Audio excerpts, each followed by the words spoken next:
Okay, pray with me. May the words of my mouth and the meditation of my heart be pleasing, O Lord, in your sight. Amen. Some of you are already aware, but for the benefit of those of you who aren't, I have spent the last few years working on a designation in church leadership and conflict management through the University of Waterloo. What could I ever need that for? That seems silly. This past week, I spent the mornings and early afternoons in a course on leading the church through conflict and polarization. Nice, real light stuff. Please excuse me if I need to have a longer than usual Sunday afternoon nap today. The course reinforced the learning we've already done in previous classes on systems theory and conflict dynamics, but then built upon it with lessons on patterns of escalation, managing value-based disputes, polarities, and options for intervention, just to name a few. Throughout the discourse, our teacher, Betty Prees, would pause to acknowledge how the culture in churches has shifted, even in the last few years. Overall, congregations are more anxious than ever before, and for good reason. The decline across churches in North America is more than a little unnerving. True, decline was sped up by the pandemic. Nevertheless, it was inevitable. Suffice it to say that the days of 300 kids in the church school and sanctuaries with standing room only was not the historical norm. It was a cultural phenomenon. It was never going to last, and we cannot simply recreate the conditions that led to that moment in time, even if we have enshrined it in our hearts and minds. More on that another time, though. My point for bringing all of this up is that the notion of congregational anxiety is not new, and it's not unique to us. In fact, and I mean us generally, the royal we. In fact, it was right there in the text we heard from Carl today. I couldn't believe it as I worked through my course this week how relevant the material was, not only to us today, but to the ancestors of our faith going back thousands of years. The Hebrew people, the people of God, were highly anxious, arguably for good reason. 4 centuries of enslavement, and then the miracle and joy of walking to freedom on dry land through the Red Sea, then the trauma and sadness of witnessing those mighty waters crash down on Egyptian army people and their horses. Nightmarish. Then turning to face a desert, an utter wilderness. This wasteland would become their training ground for faith and community identity making, but we only know that because we're looking back in time at it. In the moment, there is no way that the people knew what was in store for them, what the plan was, or how long it would take. I would have been anxious too. It must have been terrifying for them. In the 3 or so months since they've been in the wilderness, they've had to learn to trust God to send manna, something like bread for them to eat, from heaven each day to nourish them. And they've had to break the desire to store it up and hoard it. They've seen water come from a rock. They've found some purpose in a God-given community project, build the tabernacle, a massive movable tent for worship. And they've cut a covenant with God based on the directions given in the 10 words or 10 commandments. And now they're gathered at the base of Mount Sinai, and Moses has gone up to meet with the Lord. In the 3 months since their freedom, they've learned to have faith when there was no water, food, or safety.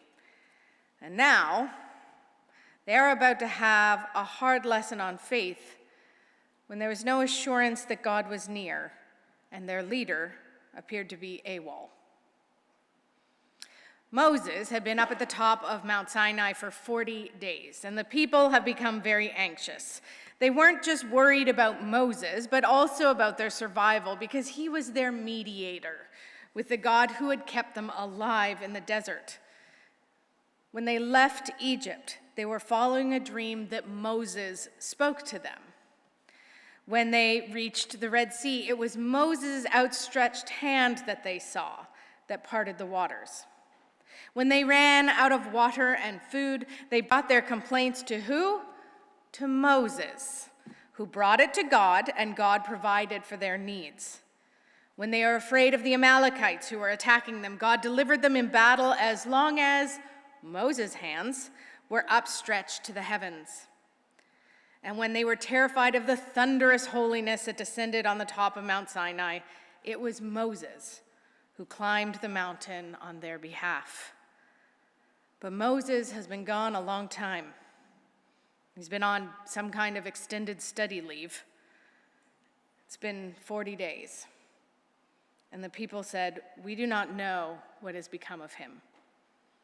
But since Moses was their only way of knowing a faithful God, or that a faithful God was with them rather, when the people said, "We do not know what has become of him," about Moses, they were also saying, "We do not know what has happened, what has become of God." Their security, their sustainability, and even their direction on their desert sojourn were all tied to God through Moses. And when Moses was absent, it seemed as if God was absent as well.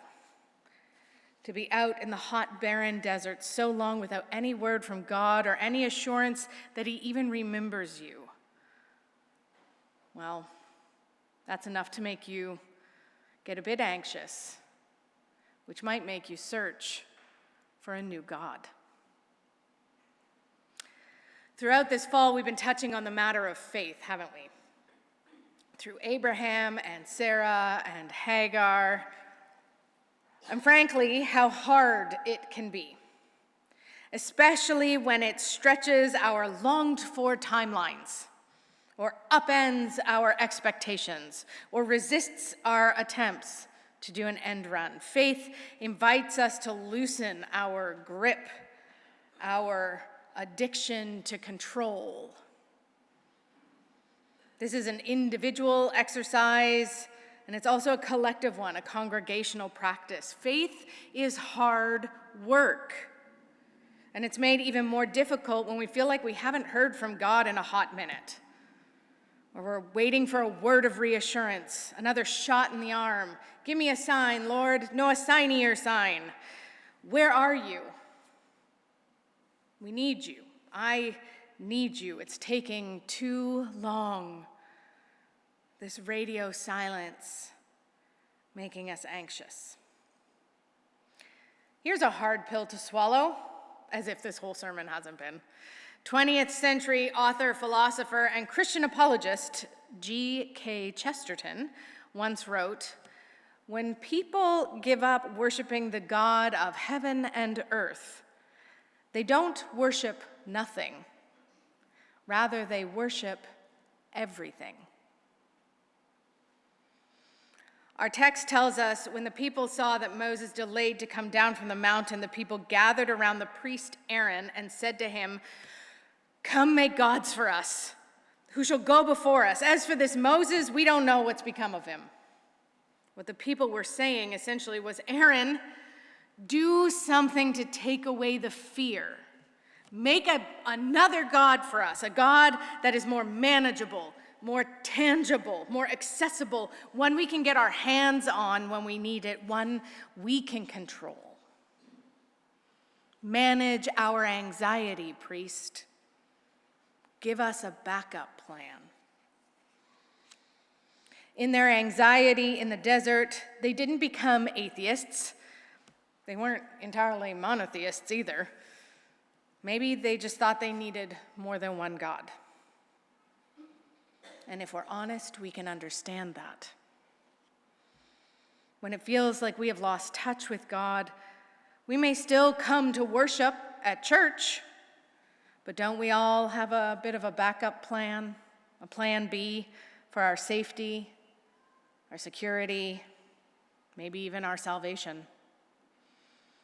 Have you ever found yourself thinking that perhaps everything would feel better in this life if you got a new job, a new relationship, a different doctor or exercise program? Just give up gluten already. Or that you'll be okay as long as the financial markets stabilize. Listen, none of these thoughts are intrinsically wrong unless you are counting on them to get you out of the desert, in which case they have become idols. When the people saw that Moses delayed to come down from the mountain, the people gathered around the priest and said to him, "Come, make gods for us, who shall go before us. As for this Moses, we do not know what happened to him." Manage our anxiety, priest. Let's talk about the gold calf for a second. I haven't named this sermon yet, Gary. Where are you? Where's Gary? Oh, he's not here, so he'll see this later. Right now it just says yellow cow. So let's talk about the gold calf for a second, because it's not as strange as we think it is, because we're not ancient Semitic people. In their day, many worshipped the young bull. It was a very common symbol for a deity. It was familiar and it was predictable. It made promises of strength, fertility, and endurance. And it was a god that they could fashion with their own hands, much like our idols of markets and economies and materialism. Best of all, a gold calf makes no demands of us. It doesn't come with commandments. It doesn't call you to do justice or love mercy or walk humbly. It doesn't expect you to have faith in it when it fails to do what you want, nor does it expect exclusive loyalty. So you can worship as many idols as you like. We've always liked that in a God. All promises, no demands. And when we're anxious, such an idol seems rather appealing. But I'm not here to sell you on the idea of a golden calf or a yellow cow, even though I know we're all surrounded by them and, frankly, entranced by them. I'm here to do the really comforting work of reminding you that the living Lord is wild and untamable, the force of creation itself, and it has clear expectations for how we live and move and have our being. Easy. I'm not here to quell your anxiety by caving into demands to fashion a golden calf. I'm here to remind you that we cannot fashion the Lord of life with our own hands. Rather, it is we who are made in God's image. It is we who have been fashioned by God's hands. We cannot get a leash around God to come to us whenever we want another blessing or another word of reassurance.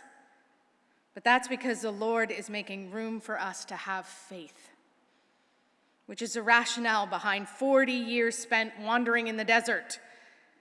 The point of the journey isn't to arrive. The point of the journey is to discover faith, like a muscle we need to work at. And it is in the times when God seems absent that faith is activated and comes alive. According to the well-known preacher Fred Craddock, we live by faith for two reasons. One is because of, and the other one is in spite of. It isn't hard to develop a long list of reasons for faith because of the many blessings that we've received. But choosing faith in spite of what feels like the absence of God or anxiety around our circumstances, Well, that may be what faith really is. When God seems absent because the reasons for faith are getting slim and the negative space is gnawing at us, it creates a choice. As Chesterton warns, either way, you're going to worship something. And as much as I hate binaries, there are only two options here: faith or idolatry. Let me speak some truth into our situation, church. There are some really big changes happening around here, physically and emotionally and spiritually.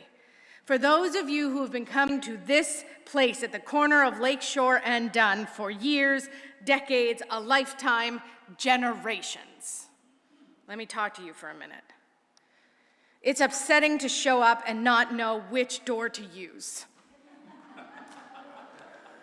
or where things are, for Pete's sakes, or to bump into scaffolding or construction walls where there previously had been no scaffolding or walls.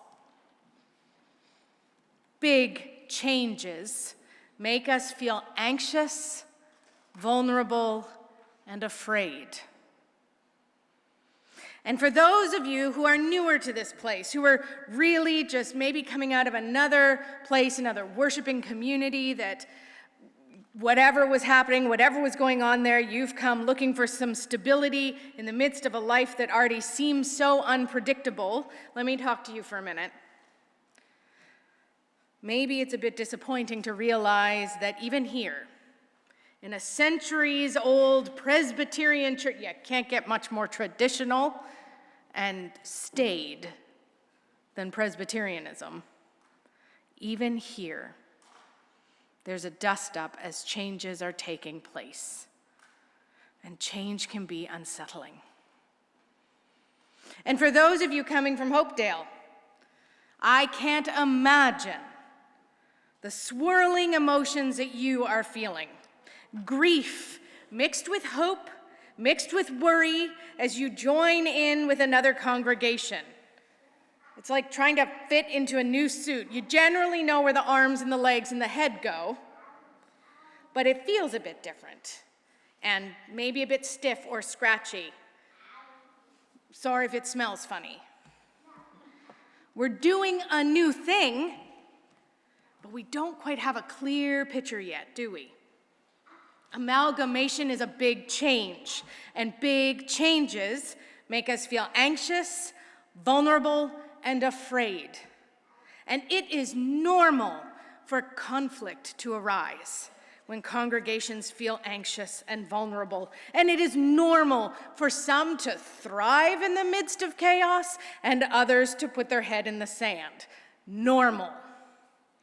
My job in all of this is not to be like Aaron the priest. You see, Aaron had as much trouble with anxiety as the people around him had over the perceived absence of God. With Moses gone, he knew it was his job to serve as some kind of interim leader or mediator. But Aaron was the kind of leader who thought his job was just to service complaints and to cave to collective anxiety. My job, church, is not to melt down your gold to make you a calf in order to assuage your discomfort. My job is to tenderly remind us of the call to faith. Faith in spite of our vulnerability, in spite of our worry. Faith in spite of change, faith in spite of anxiety. As a church, as a community, as families, and as individuals, we got to do the hard work of faith right now. My job over and over again is going to be to remind us of our founding story, who we are, our identity as a people of faith who care deeply about one another, about being a beacon of God's light in the world. Like Moses had to remind God of God's faithfulness and covenant promise, I will remind you over and over again, all of this, all that we have, all that we are and all that we can be is God's faithful doing, not ours, and not a golden calf's. I will remind you over and over again that we can have faith in spite of the change all around us. We can hold one another tenderly and respectfully, lovingly, with resilience. That is the only hope we anxious idolaters have for making it through the desert. God sees, God knows, and God is near even when his presence seems unapparent.